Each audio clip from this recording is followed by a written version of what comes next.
Welcome to the Air Lift Workshop, where you get expertise from the air suspension specialists, keeping you on the road and in top condition for over 70 years.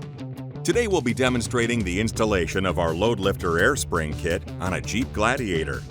Installation may take up to 1.5 hours to complete using common mechanics tools.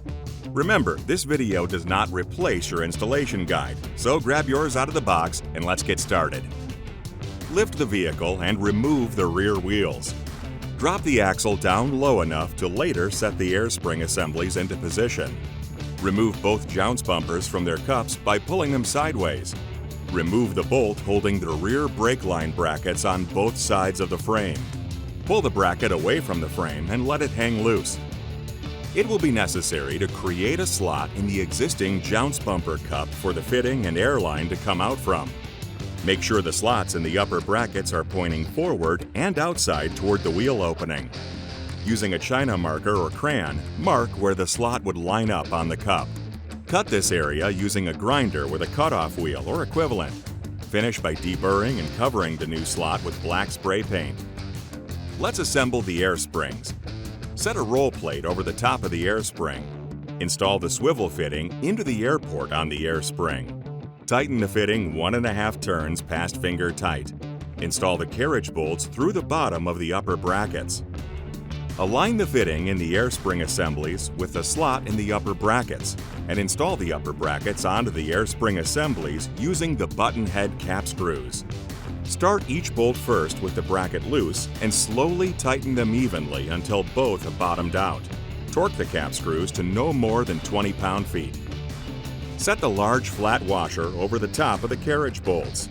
There are 2 sets of tapered holes for the lower bracket assembly. For the left side assembly, insert 2 tapered head screws from the Cradle Kit's hardware pack into the tapered holes of the lower bracket. Flip the bracket over and set a cradle over the tapered screws. Cap with the flat washers and thin nylon lock nuts. Torque to 15 pound-feet. Repeat this step for the right side assembly.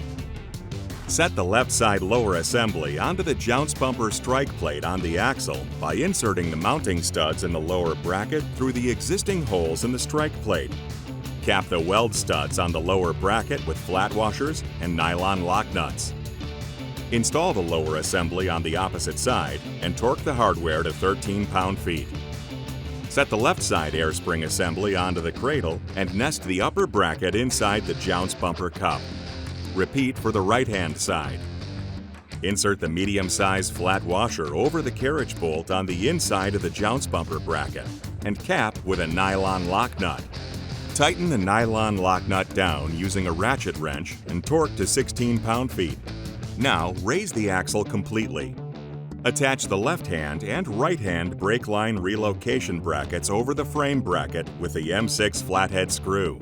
Tighten securely. Install the stock brake line brackets to the relocation brackets with the M6 hex cap screw and M6 flat washer. To install the air lines, begin by choosing locations for the Schrader valves. Leaving about 2 inches of slack, cut to length, making clean square cuts with a razor blade or hose cutter. After cutting the airline to length, insert it into the fitting. Use zip ties to secure the airline to fixed points along the chassis. Do not pinch or kink the airline. Leave 2 inches of slack in the airline to allow for any movement that might pull on it. Install the Schrader valve in the chosen location.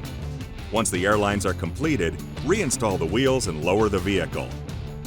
That does it. Remember, you can find more information about all of our products at airliftcompany.com. And our knowledgeable customer service team is always just a phone call away. Thanks for joining us in the Air Lift Workshop.